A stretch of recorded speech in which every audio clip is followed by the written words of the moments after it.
bem-vindos ao primeiro podcast do canal Rat Podcast. Eu estou também aqui na presença de dois ilustríssimos convidados. Peço para que eles se apresentem.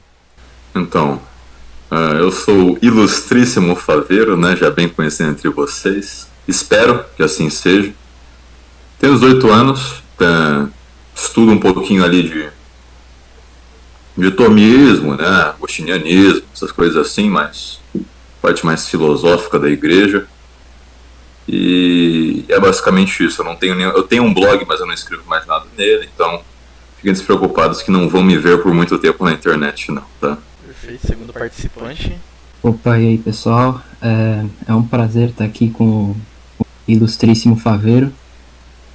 E eu apareço de vez em quando lá no Trash Talk, né, que é o podcast do Semag. Eu tenho uma conta aí no Twitter para quem quiser me seguir, @T maiúsculo, B maiúsculo, VICHVS.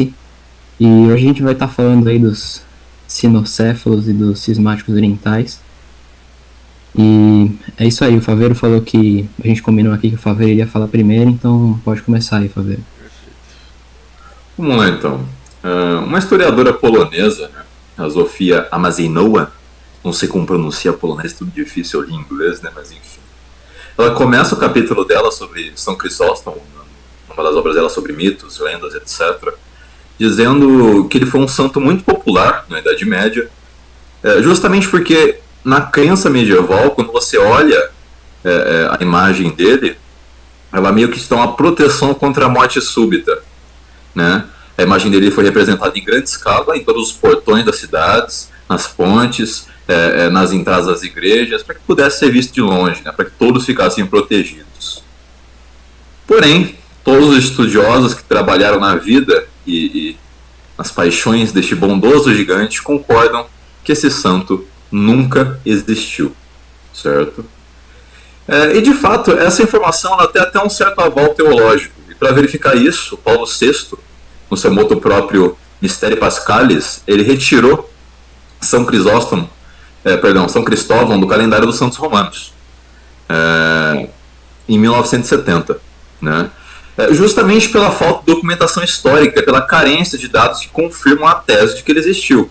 Em suma, os textos que a gente recebe de São Cristóvão ou são fontes gnósticas e heréticas, né, como por parte dos nestorianos, ou elas são fontes populares, sem pretensão de veracidade, ou seja, as pessoas comentam, algum literato escreveu na Idade Média, não sei o que lá, fontes populares que não tem nenhuma pretensão de verdade, mas tem antes pretensões mitológicas que não se atrelam, né, à realidade. No primeiro caso, a informação ela não é confiável. Hereges, gnósticos, nestorianos, que são hereges e gnósticos, e tampouco no segundo, né, que no caso é aval popular. Nesse sentido, a devoção a São Cristóvão ela é particular, apesar de que a cristandade, por todos os séculos dos séculos, teria dotado de uma terna devoção com sentidos místicos e lendários. E é a partir desse sentido lendário que eu vou traçar a linha de pensamento. Bom, recentemente, e como todo mundo já conhece, já é de conhecimento popular, você tem feito muitos memes, brincadeiras no sentido jocoso do termo, né, que atrelou, como pode dizer, semioticamente, a imagem da igreja ortodoxa com as lendas dos lobisomens, seres com corpo de homem, cabeça canina. Só que, como bons e verdadeiros cristãos, nós não podemos nos reduzir a memes jocosos e brincadeiras e imagens, etc. Justamente porque senão a gente vai cair em pecado, a gente vai cair em calúnia, né? Pecado gravíssimo.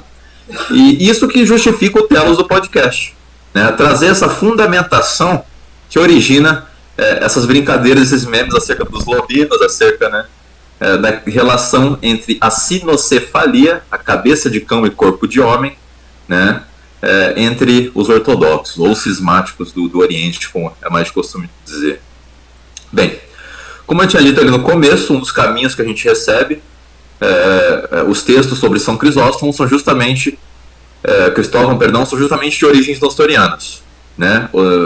Nestório, ele foi um herege, fundador de uma doutrina gnóstica que defende a coexistência de pessoas e natureza humana e divina radicalmente distintas em Jesus Cristo, né? Ele tentava se opor a uma outra heresia que se chama monofisismo, de Eutiques. E com o surgimento dessa heresia se fundou basicamente uma nova igreja, né, que se chama a Igreja Nestoriana. A igreja, né, antes disso, trabalhou em cima de dois concílios, o concílio de Éfeso, em 431 d.C., e o concílio de Calcedônia, em mais ou menos 451 d.C., e depois desses dois concílios, os nestorianos foram banidos para as regiões ali da Pérsia, do Egito, da mesma região onde se ocuparam os zoroastrianos até o século III depois de Cristo. E é a partir daí que a lenda do sinocéfalo, a partir da ótica gnóstica, começou a ser injetada na cultura cristã oriental. Foi por meio de hagiografias siríacas, coptas, armênias, partes indianas. Né? O que é uma hagiografia? É basicamente um documento, um texto que vai narrar a vida de um santo, a história de algum santo, junto com imagens iconográficas e por aí vai indo. Esse tipo de documento, nas línguas siríacas, coptas, armênias, indianas, etc., ele foi sendo divulgado ali, naquelas regiões orientais, pelos hereges nestorianos, foi sendo injetado na cultura oriental cristã. E baseando-se em fontes siríacas e coptas, a lenda ela começou a entrar na tradição jacobita egípcia. Né? Essa tradição é conhecida atualmente como Igreja Ortodoxa Copta, né, por coincidência, do qual foi daí traduzido para o etíope e incluído no que se chama de Gadla Hawariat. O que é esse Gadla Hawariat? É justamente descrito sobre as contendas dos apóstolos, os escritos sobre as relações ali dos apóstolos na época apostolar, como eles conviviam, a história deles, etc. Esses mitos, eles foram sendo injetados pelos nestorianos nessa época. Né? Nesse mesmo período, os livros apócrifos de André e Bartolomeu, né, também através dos nestorianos, eles estavam sendo injetados na hagiografia russa e eslava, que atualmente também representa boa parte da ortodoxia. Né? E isso vai se esvaindo até as tradições islâmicas medievais, mais ou menos. Isso significa que a lenda sinocefálica ela surge em seio oriental. Né? Até citando aqui um grande historiador, Gordon White, ele diz que São Cristóvão é retratado como um sinocéfalo na iconografia das igrejas orientais, até o início do século XIX, ou seja, desde esse comecinho aí, século V, VI, por aí até século XIX, ele estava sendo retratado iconograficamente com cabeça de cão pelas igrejas orientais. No entanto, porque os iconoclastas destruíram todas as primeiras representações desse santo no Oriente, ocorre que as primeiras descrições de Cristóvão como um sinocéfalo elas só podem ser encontradas em luminuras e manuscritos ocidentais. Né? As origens de Cristóvão são, no entanto, certamente orientais. A igreja mais antiga dedicada a ele foi na Bitínia, em 452 d.C., comenta o mesmo Gordon White na sua obra Os Mitos do Homem-Cachorro. Né? Assim, a gente não pode ser injusto aqui. Honestidade antes de tudo, para não cairmos novamente em pecado. Né? E para não tratarmos com injustiças orientais, a gente pode dizer que sim, se encontram representações de São Cristóvão sinocéfalo no Ocidente, né? Só que só encontram-se duas. Das dezenas e dezenas que existem, somente duas são ocidentais.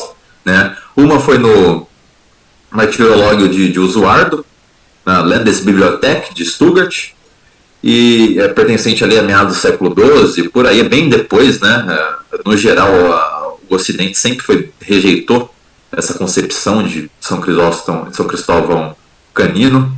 E outra foi numa janela do século XVI, na Catedral de Angers.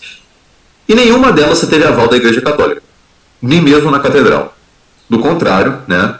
A disseminação desse tipo de imagem ela vem a ser proibida desde muito cedo, já que ela não expressa nem simbolicamente a representação ocidental de Cristóvão, que é uma coisa própria do Oriente. Nesse sentido, né, dando uma retomada,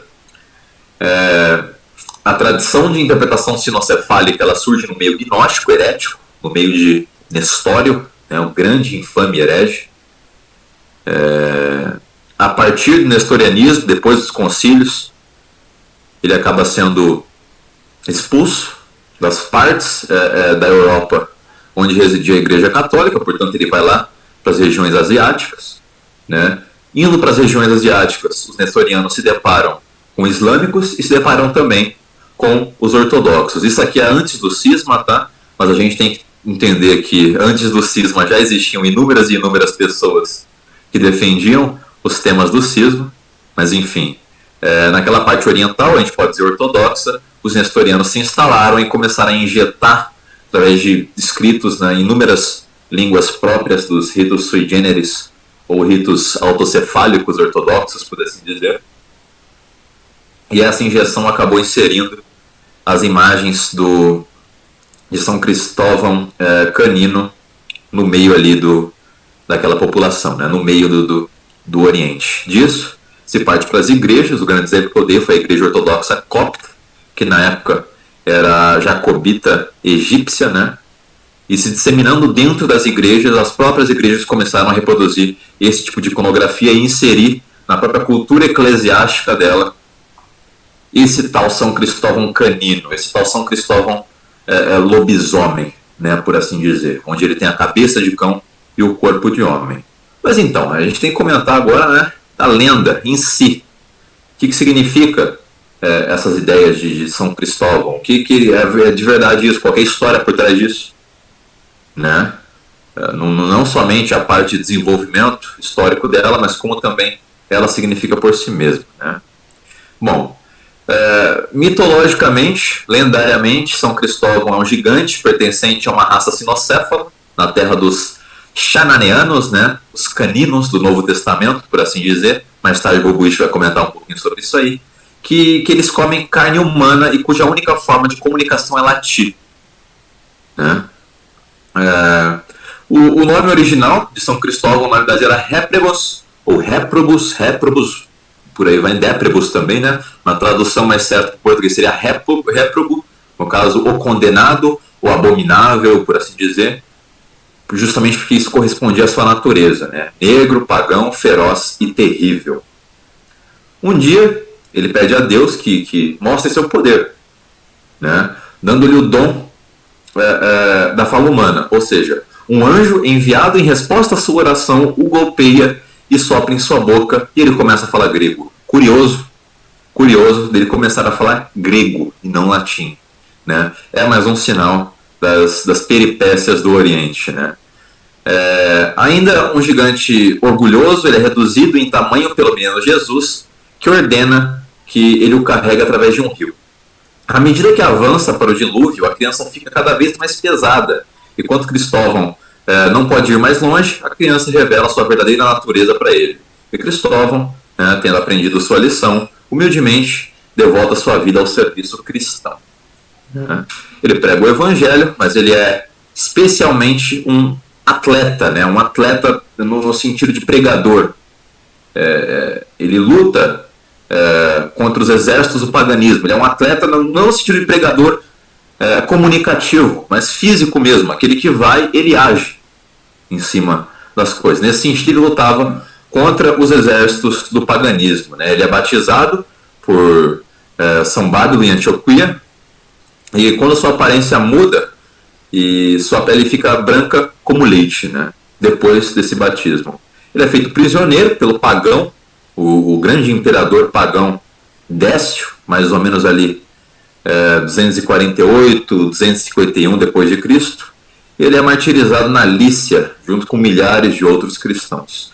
Isso tudo pode ser extraído, né, dos apócrifos de Bartolomeu e André, que eu citei anteriormente, que foram divulgados pelos nestorianos ali nas regiões russas, eslavas, etc. E eles são muito disseminados na cultura oriental no geral. Ainda hoje não, né? Mas até o século XVIII, XIX sim. Bem, existe uma interpretação interessante acerca de todos esses fatos, que ela vai dizer que a identificação de São Cristóvão como membro da tribo, daquela tribo que eu disse, né, que também pode ser interpretada como uma tribo dos Marmarité, é vital para a compreensão correta de uma passagem que causou muitos e muitos mais problemas do que a maioria, né? A descrição de sua terra natal, presente em todos os primeiros relatos sobreviventes de seu martírio, ambos gregos e latim, segundo o qual ele veio de uma terra de canibais, como eu expliquei anteriormente, povos selvagens, canibais, daí surge, né, a ideia do sinocéfalo, e povos com cabeça de cachorro, por assim dizer. A tradição grega interpretou essa passagem de forma absolutamente literal.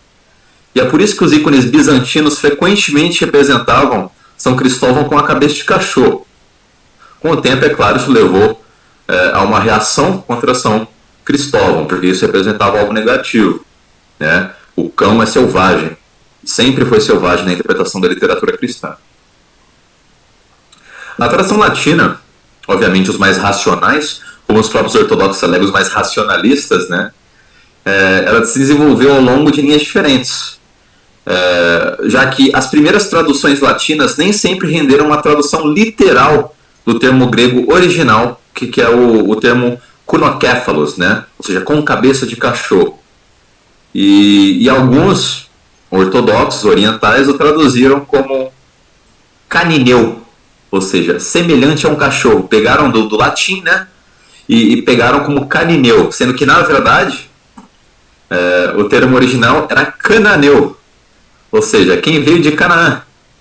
E com o passar do tempo, já que era óbvio que ele não podia ter uma cabeça parecida com a de um cachorro, o ser humano não tem cabeça de cachorro, ele não pode ser um canineu, ou seja, um cachorrinho, né?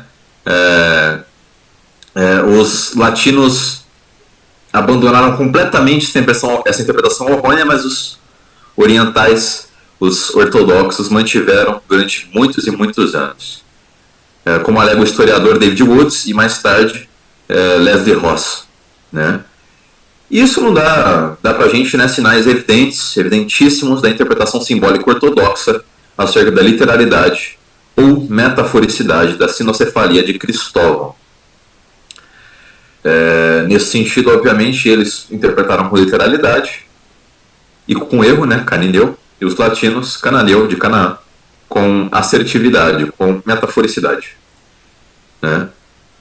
Mais tarde, o nosso querido amigo Tiago vai comentar sobre isso aí também.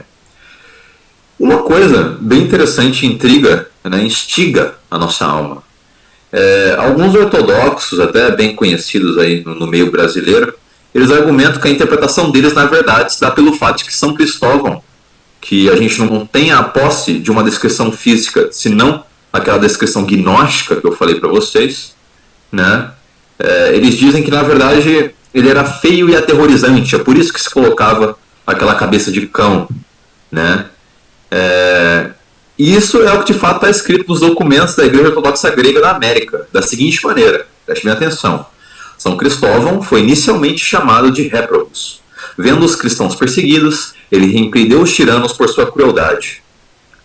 Soldados foram enviados para trazê-lo para comparecer perante o governante, mas ele os converteu a Cristo, e com eles foi batizado, recebendo o nome de Christopher, né, Cristóvão. Depois ele apareceu perante o governante. Ele foi preso e duas, perdão pela palavra, prostitutas foram enviadas para seduzi-lo, mas ele também as converteu e as encorajou em seu martírio. Ele foi submetido a tormentos e finalmente decapitado nos dias de Décio, nos dias do imperador pagão Décio, né? Assim eu peço que vocês voltem na descrição anterior que eu dei, a descrição gnóstica lendária que eu dei, que surge ali nos evangelhos apócrifos e nos atos apócrifos dos apóstolos. Voltem nessa descrição e comparem com essa, né? A única diferença é que eles retiraram a propriedade de sinocéfalo e trocaram para aterrorizante, por feio, conforme eles dizem logo em seguida nos documentos, né? Como fazem alguns iconógrafos desinformados, representam São Cristóvão com cabeça de cachorro por causa de uma afirmação em sua vida que ele tinha cara de cachorro, mas isso se deve ao fato de que seu rosto era extremamente assustador de se olhar. Ou seja, é a mesma coisa, com menos embasamento histórico ainda, já que o único embasamento diz que tinha literalmente cabeça de cachorro, né? E eles trocaram para cara assustadora, não sei de onde que tiraram isso, não tem sentido nenhum documentalmente dizendo. E tem menos embasamento histórico ainda, já que o que existe, né, o gnóstico, existe literalmente. Assim eu encerro, né, a minha parte acerca dessa parte historiográfica, de onde que surge essa ideia dos sinocéfalos, como que isso se interpreta. Eu evitei comentar acerca de algumas questões aqui. Uma grande historiadora, né, que é a espanhola Maria Dolores Cuadrado, ela tem um artigo chamado San Cristóbal, né, que ela traça uma linha comparativa entre as interpretações orientais e as interpretações ocidentais, né, onde ela percebe que a interpretação ocidental não tem como ter nenhum fim gnóstico, nenhum fim herético, nenhum fim mitológico, nenhum fim que precede a religião cristã e se atém ao paganismo, mas na verdade a interpretação ocidental ela é puramente cristã, ela surge num contexto próprio cristão, não tem nenhuma anterioridade contraditória. Do contrário, ela começa a criar laços de comparação que me parecem bem interessantes, eu recomendo que vocês vejam esse artigo dela, onde ela percebe que Anubis, né, mais de preferência o Hermes Anubis, que foi incorporado pelas mitologias grega e romanas mais tarde, e anteriormente apenas o Anubis na egípcia, né, ele possui semelhanças drásticas com a interpretação ortodoxa da cabeça de cachorro e da iconografia ortodoxa da cabeça de cachorro. Inclusive, algumas iconografias possuem a mesma representação imagética, mesmo fenômeno aparente, a mesma arte das representações, mesma forma, etc., das representações São Cristóvão ortodoxo. É extremamente semelhante. Recomendo que vocês procurem isso aí. Eu não posso afirmar que isso é verdade, justamente pelo fato de que, se eu afirmo que é verdade, eu posso estar incorrendo num erro muito grande, que é alegando que os ortodoxos eles possuem uma ligação direta com mitologias egípcias, gregas e romanas, né? Me parece sensato afirmar que é, mas eu não vou afirmar que é. Eu peço que vocês vão lá, procurem e se informem acerca disso, né?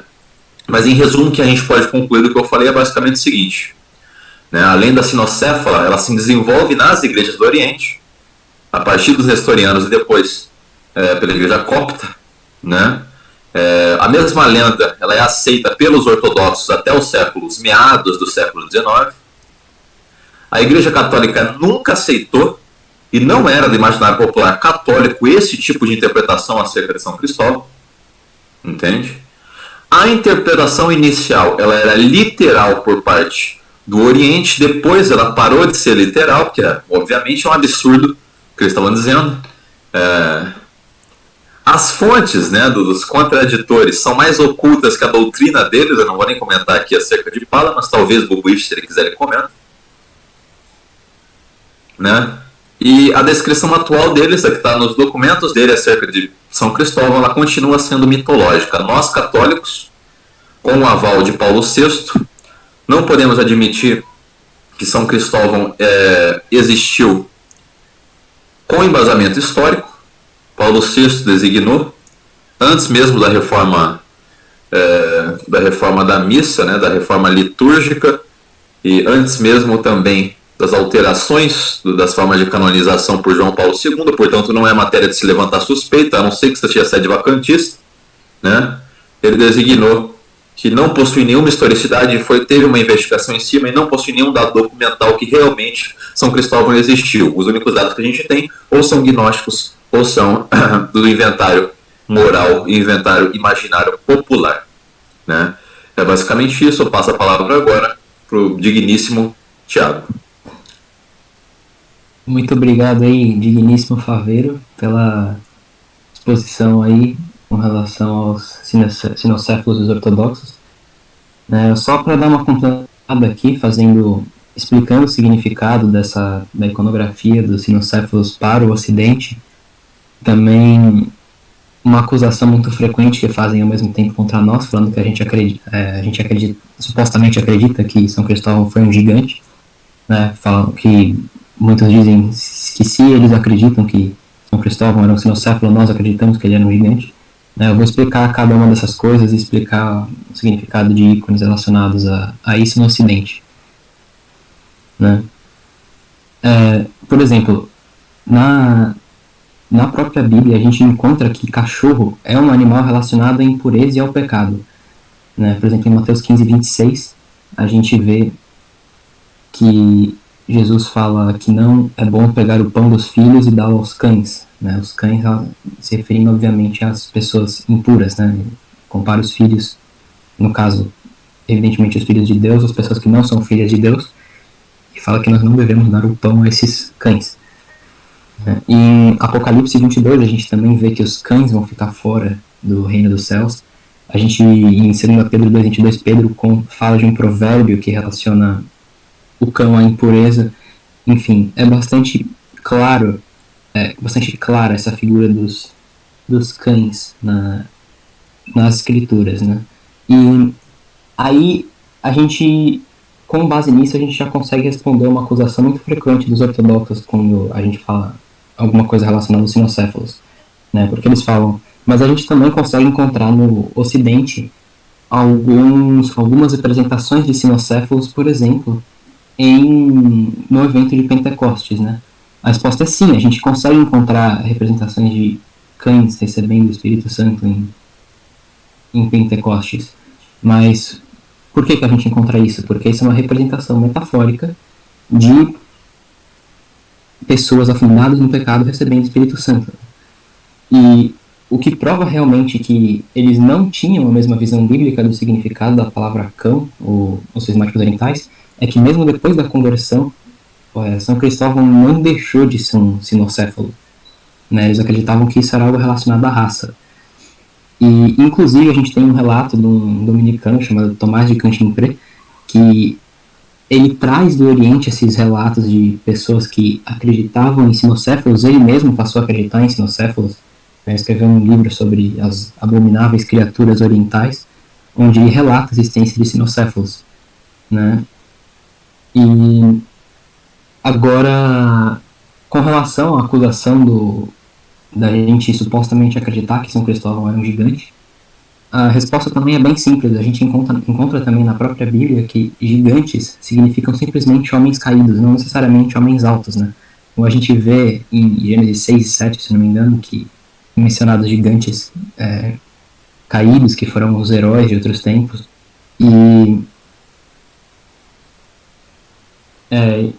Enfim, então é daí que a gente retira a representação em alguns ícones latinos de gigantes, né? Então, quando foi nos introduzida a história de São Cristóvão no Ocidente Latino, as pessoas representavam ele como gigante justamente por conta dele ter sido, né, segundo a história, um homem impuro, por assim dizer, um homem caído. E agora, o que significa cruzar as águas, né, que está também presente em muitos ícones ocidentais de São Cristóvão? A gente encontra que o significado de cruzar as águas na própria Bíblia, a gente vem como uma figura do batismo, né? O caso mais emblemático é de Caleb e de Josué, né? O nome Caleb significa cão, e Josué, evidentemente, é uma representação uma prefiguração de Jesus, né? Então a gente vê um cão que atravessa o rio na Bíblia com Jesus. Então, isso sempre foi interpretado como uma figura do batismo, né, de pessoas afundadas no pecado atravessarem as águas com Cristo para se converterem. Então essa era a visão, mesmo com essa visão chegando, a visão errônea de São Cristóvão chegando do Oriente, essa era a visão que os latinos tinham do significado da passagem. A gente nunca interpretou literalmente, não existe nenhuma evidência de que o Ocidente Latino interpretava São Cristóvão literalmente como um sinocéfalo, como um gigante ou como qualquer coisa assim, né? E, inclusive, na obra Cidade de Deus, de Santo Agostinho ele menciona a questão dos sinocéfalos, né, já que circulavam por muito tempo já a lenda dos sinocéfalos, né? Por exemplo, existe um grego chamado Ctésias, que ele relata a existência de sinocéfalos na Índia, enfim, né? E Santo Agostinho comenta sobre essas questões, né? Ele menciona alguns tipos de aberrações que supostamente existiriam na época, né? E ele começa pelas mais leves. Hoje, nós sabemos que muito provavelmente Santo Agostinho estava relatando anomalias genéticas, né? Ele fala de pessoas que nasciam com uma perna e 2 pés, né? Que nasciam com as pernas coladas. A gente sabe que isso é possível. Homens que nasciam com peitos femininos, que hoje a gente sabe que existe anomalia dos cromossomos, que é possível acontecer algo similar. E aí ele vai mencionando algumas coisas que nós podemos interpretar hoje que possivelmente eram realmente reais, depois ele vai entrando em histórias mais obscuras, e o último que ele menciona é a questão dos cinocéfalos, né? No livro 16, no capítulo 8, ele termina: e o que devo dizer dos cinocéfalos? E ele responde: não somos obrigados a crer no que ouvimos dessas monstruosidades. Né? Então, realmente, a postura dos latinos foi sempre de desconfiança com relação a essa história dos cinocéfalos. Né? E as únicas representações que haviam de cinocéfalos era para representar homens afundados no pecado, né? Tal como as representações de gigantes, né? A questão de atravessar as águas, enfim. E todas as acusações contrárias que eles fazem contra nós, né? Tentando afirmar que se eles criam essas coisas, nós também criamos em coisas absurdas, são completamente infundadas e sem base nenhuma. Né? Algum comentário aí, Rain ou Faveiro? Perfeito. Eu só gostaria de fazer mais um comentário a respeito do que já foi exposto, tanto pelo Faveiro quanto por você, no Bocujo. É que foi feito um texto ao qual eles tentaram, os ortodoxos, uma em específico, tentaram rebater os nossos argumentos a respeito da interpretação deles, a respeito do sinocéfalo, que foi um baita de um texto gigante, né? Que foi para negar o fato óbvio, né, que os orientais criam que São Cristóvão era um sinocéfalo. E dentre os argumentos que foram utilizados foram esses dois seguintes: mas foi só por um tempo, né? E o segundo que, mas tinham interpretações assim no Ocidente. Mas como bem esclarecido por você e pelo Faveiro, o que realmente importa na questão da discussão é que a interpretação literal do sinocéfalo, ela só existia no Oriente. Então é apenas isso, não só pela questão do erro de tradução deles das palavras, quanto pelo contato que eles tiveram com os egípcios, com os gregos. Justamente isso, né? Fazendo uma extensão aqui, eu vi uma acusação muito leviana, o Thiago comentou disso aí por cima, mas aqui Santo Agostinho defendia a existência de sinocéfalos, né? Isso eu considero um ataque que chega a ser pessoal. Entende? Eu não posso tolerar que alguém chegue e fale uma besteira tão grande acerca de um santo e doutor da igreja tão grande como Agostinho de Hipona. A evidência mais clara que Santo Agostinho não acreditava em sinocéfalos está no próprio Cidade de Deus, que usam como argumento, né? Entra aí no Cidade de Deus, livro 2, a edição de capítulos de livros é sempre a mesma, né? Livro 2, capítulo 14, onde Agostinho está comentando acerca de divindades, mitologias, esse tipo de coisa, né? Em cima dos romanos, ele comenta o seguinte: olha só. Mas, já que quiseram fazer de Platão um semideus, julgamos que deve ser posto à frente, se não de um Rômulo e de um Hércules, embora este último, acreditar nos dias dos historiadores na ficção dos poetas, não tenha morto seu irmão nem cometido infame alguma. Pelo menos de um Príapo ou de qualquer sinocéfalo, ou por fim de uma febre, divindades que os romanos em parte importaram do estrangeiro e em parte eles mesmos constituíram como seus próprios deuses. Agostinho ele alega aqui basicamente que o sinocéfalo não passa de uma mitologia estrangeira que entrou em Roma. Representa divindades como a febre, né? A febre é uma deusa, né? Também romana, e que, portanto, não tem como acreditar, a não ser que você assuma que Santo Agostinho era politeísta, e se você fizer isso, eu nem sei para onde que eu posso te mandar, não tem como ele acreditar em sinocéfalo. Essa interpretação do sinocéfalo é puramente oriental, como eu disse para vocês. Quando ela participa do Ocidente, ela participa de uma metáfora muito clara, a mesma metáfora que se usou também na Grécia, né? Por exemplo, com Diógenes. Não vou comentar muito sobre Diógenes, porque só o nome dele me dá calafrios, de tão sujo que era o sujeito, né? Mas era Diógenes o cão. O cão era justamente isso, de tão sujo que ele era, de tão vulgar que ele era. Essa tradição linguística ela foi sendo retomada pelos séculos dos séculos e chegou também na cristandade, né? E nesse sentido, o cão é sempre usado dessa forma extremamente metafórica no Ocidente, enquanto no Oriente se interpreta com literalidade até mais ou menos o século XVIII, né, onde foi proibido pela própria Igreja Ortodoxa, porque diziam que é contra a natureza, né, você fazer esse tipo de representação iconográfica. Obviamente é contra a natureza, não tem como, né, um ser humano ele se fazer com cabeça de cão, literalmente. Agostinho também comenta nessa mesma Cidade de Deus. Esse é um argumento que ele usa a favor, né, do cristianismo e não a favor dos sinocéfalos, que mesmo que os sinocéfalos existam, isso não é uma prova contra a existência do Deus cristão, é uma prova a favor, né, usando aquele esquema da hierarquia dos seres que ele convencionalmente costuma usar em seus argumentos sobre metafísica.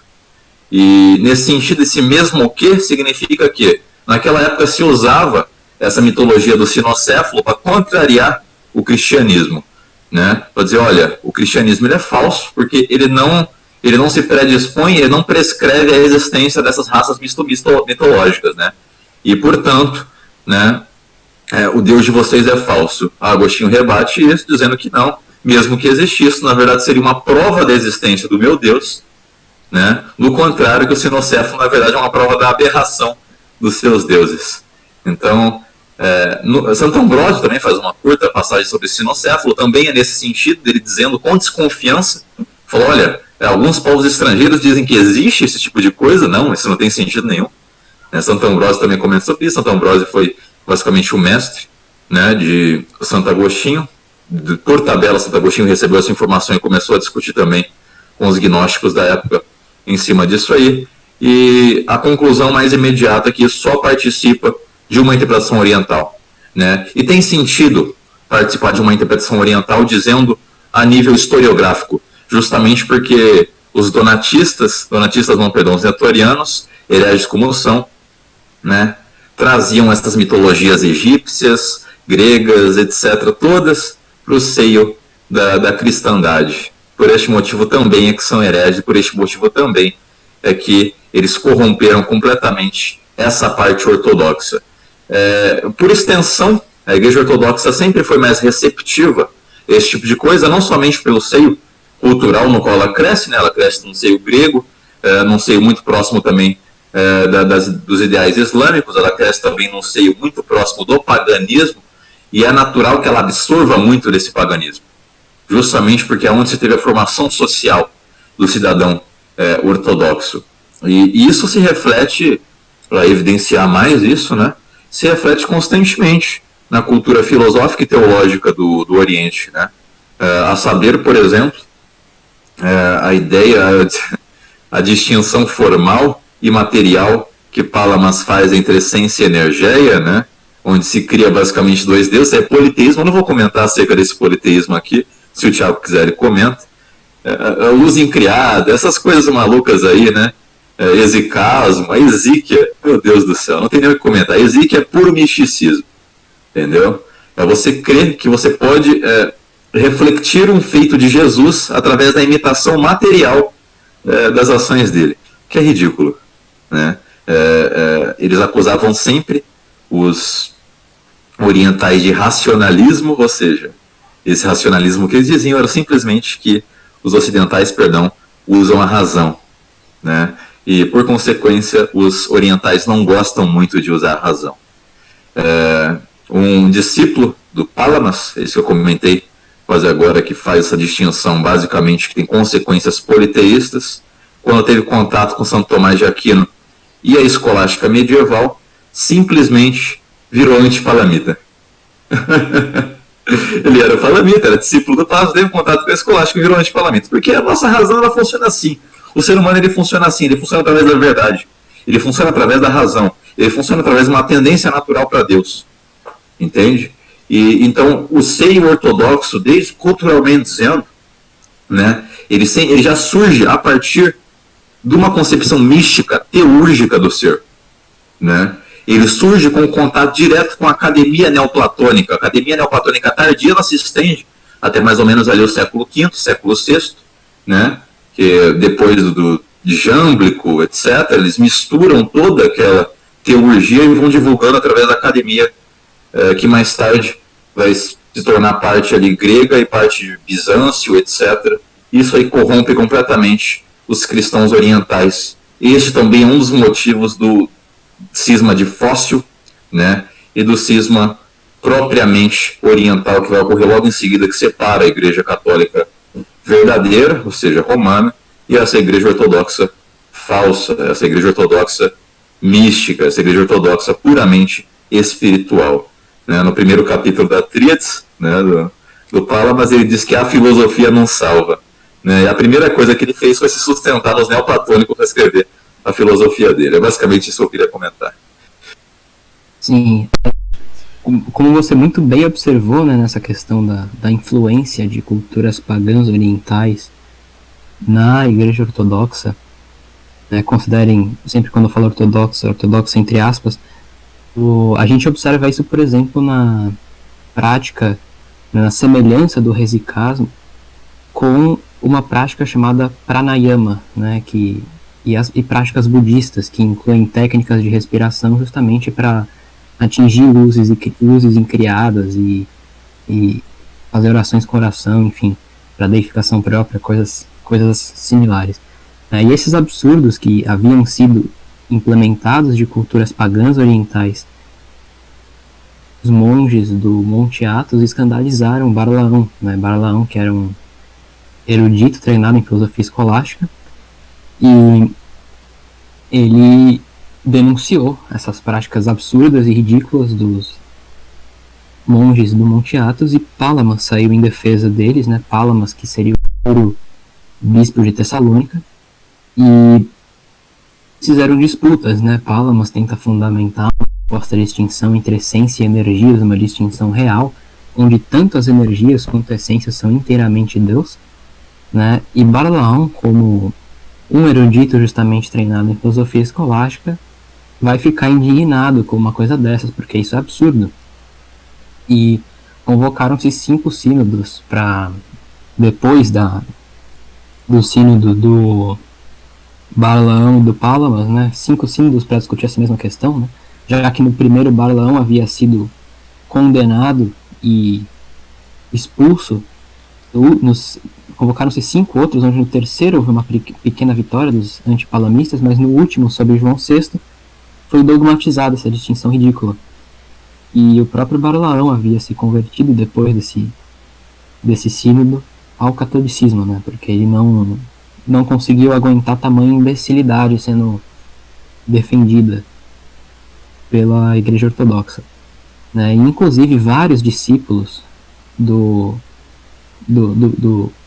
próprio Pálamas se converteram, né? E muitos dos próprios ortodoxos foram críticos, justamente utilizando as mesmas críticas que a gente utiliza hoje em dia, né? Como citando alguns nomes aqui: Manuel Calecas, Gregório Aquindos, Demétrio Quindones, enfim.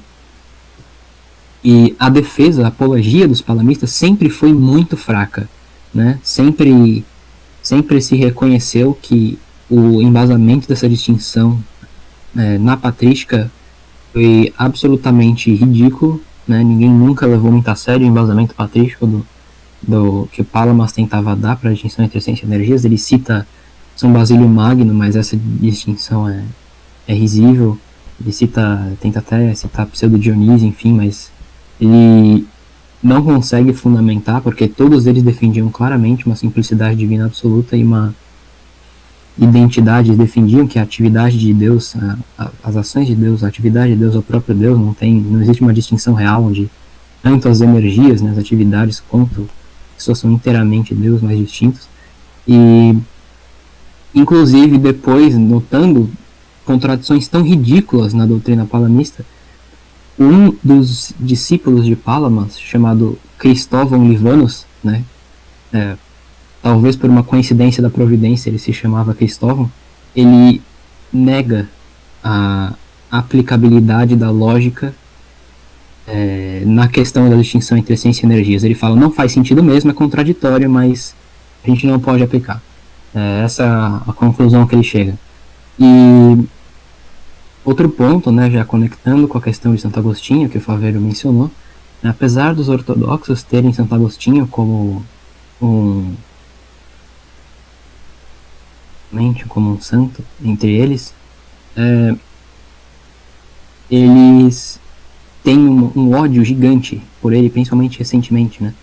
Um indivíduo chamado Padre Românides, que é um ortodoxo grego, hoje em dia ele acusa Santo Agostinho de ser a raiz de todas as heresias latinas, né? E o que ele pretende fazendo essa afirmação, né? O que ele quer dizer quando ele faz essa afirmação? Ele fala que as heresias latinas da Igreja Católica, sim, praticamente todas elas procedem de Santo Agostinho, né? Porque ele afirma a filioque, ele afirma a simplicidade divina, e ele afirma algo que tem sido negado recentemente pelos ortodoxos, mais recentemente, né? Que é o pecado original, né? O Padre Lev, que é um ortodoxo russo, ele deixa bem clara essa negação do pecado original. O Padre Romanides chama isso de uma heresia. O Padre Serafim Holland, que ele fala que é herético esse pensamento de Santo Agostinho, né? Um outro padre ortodoxo chamado Padre John Matusiak, ele diz o seguinte em um artigo dele postado, né, abre aspas: na concepção cristã ortodoxa, apesar da humanidade carregar as consequências do pecado original, a humanidade não carrega a culpa pessoal associada com este pecado. Né? Isso é completamente ridículo. Toda a patrística anterior a Santo Agostinho, eles atribuem isso a Santo Agostinho, já afirmava que a humanidade carrega também a culpa do pecado. Né?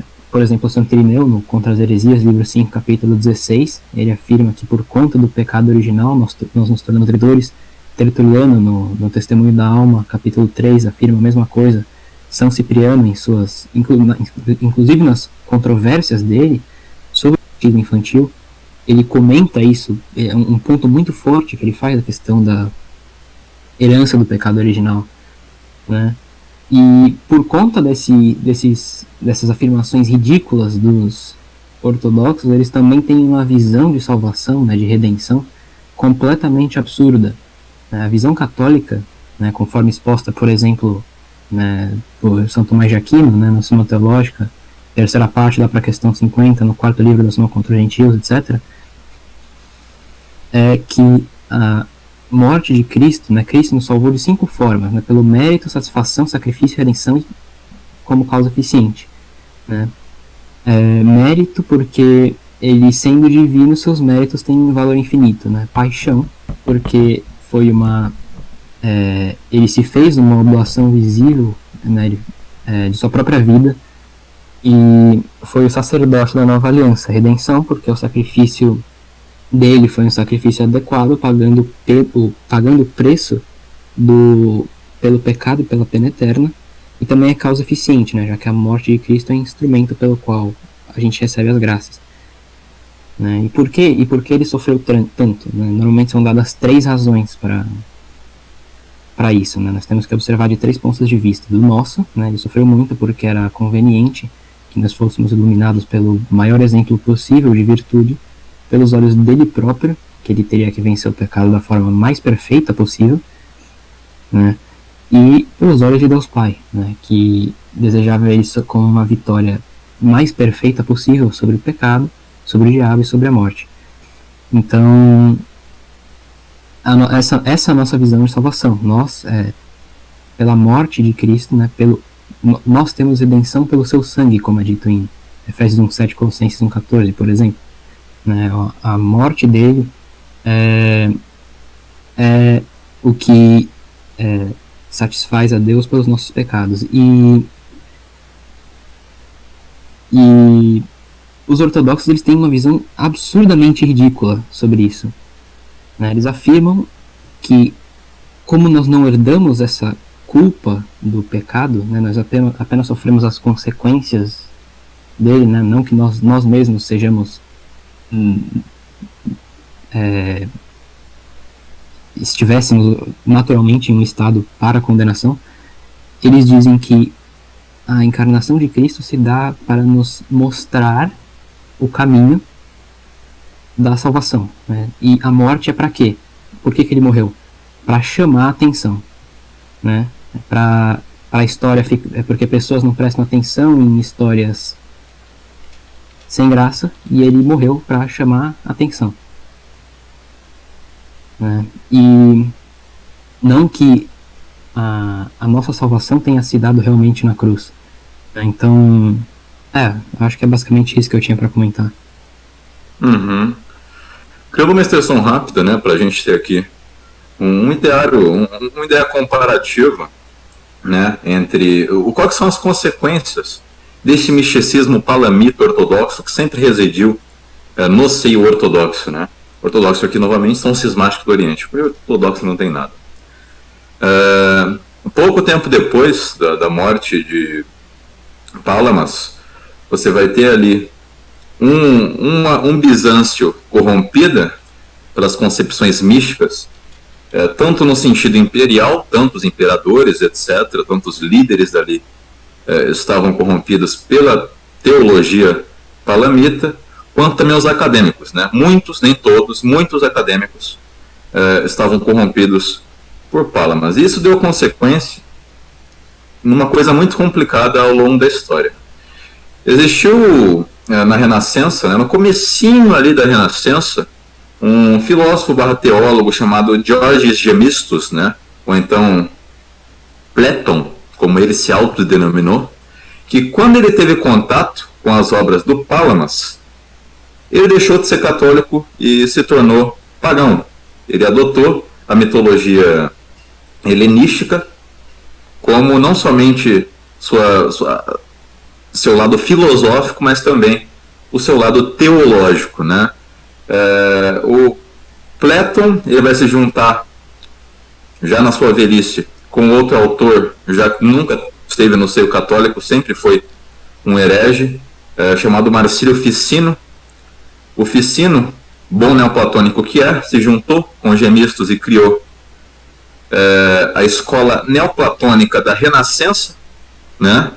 Essa escola neoplatônica da Renascença vai criar alguns personagens bem interessantes. Dentre eles, né, Cosimo de Médici, Pico della Mirandola, Nicolau de Gusa, o pseudo-cardeal Bessarion, onde de cardeal não tinha nada, né? E esses personagens vão dar consequências drásticas para toda a história da humanidade, porque eles que vão criar Galileu Galilei, Nicolau Copérnico, Giordano Bruno, Leibniz, né? Mais tarde Karl Jaspers, Marcílio Ficino vai influenciar toda a gnose da Renascença, né? E toda a gnose até hoje em dia, pós-Renascença, nesse sentido, né? O Platon, ele vai influenciar literalmente todo o platonismo póstumo a ele, e tudo isso graças a esse gatilho, né? Esse ponto que ele teve quando ele leu Palamas, deixou de ser católico e se tornou pagão, puramente pagão, né? Talvez esses pagãos que nós encontramos hoje em dia, por aí pelo Twitter, pelas redes sociais, que acho que merece também outro podcast em cima disso aí, em cima de Jâmblico, Proclo, Plotino, essa galera toda, né? Talvez mereça um outro podcast, mas talvez também essa ascensão se deva, em certa parte, ao nosso incrível, né, Palamas. Era basicamente isso. Isso aí. Inclusive um ponto, né, que você mencionou dos pagãos, é muito importante ressaltar que a ressurreição de elementos do paganismo moderno se deu muito por conta da reforma protestante, especialmente de Zwinglio, né, que ressuscitou elementos neoplatônicos e elementos históricos que viriam a servir como fundamento desse neopaganismo atual também. É isso aí, Wayne. Enfim, Wayne, tem alguma coisa para comentar? Perfeito. Eu gostaria de comentar uma coisa a respeito do começo dessa discussão, né? Uma primeira exposição de argumentos que foi feita no começo de toda essa discussão do sinocéfalo, novamente por uma ortodoxa. Ela fez uma exposição trazendo duas pinturas, né? E essas duas pinturas, elas são de obras modernas, de autores modernos. A primeira, ela pega de Suffering Middle Ages, que é um autor moderno, e novamente ela também pega outra que é do Marvel of the East. E essas duas obras, elas são obras de contos místicos baseadas em contos populares, do que a população acreditava, entende? E ela tenta atribuir essas duas imagens a um caráter eclesiástico da Igreja Católica, e o que não é verdade. São obras modernas que não estão vinculadas à Igreja Católica e que, inclusive, como bem dito no começo do podcast, a Igreja perseguiu essas obras, né? Não deixou que essas obras continuassem sendo disseminadas, porque são obras que não condizem com a realidade. Bem, em suma, né, a gente pode pontuar aqui quais são, em tópicos, né? Qual é a conclusão do podcast? A conclusão é o seguinte: esse mito surge no Oriente, de São Cristóvão cabeça de cachorro. Talvez todos os ortodoxos possuam cabeça de cachorro também, eu não duvido que seja assim, mas dessa vez na interpretação, né, ocidental de cabeça de cachorro.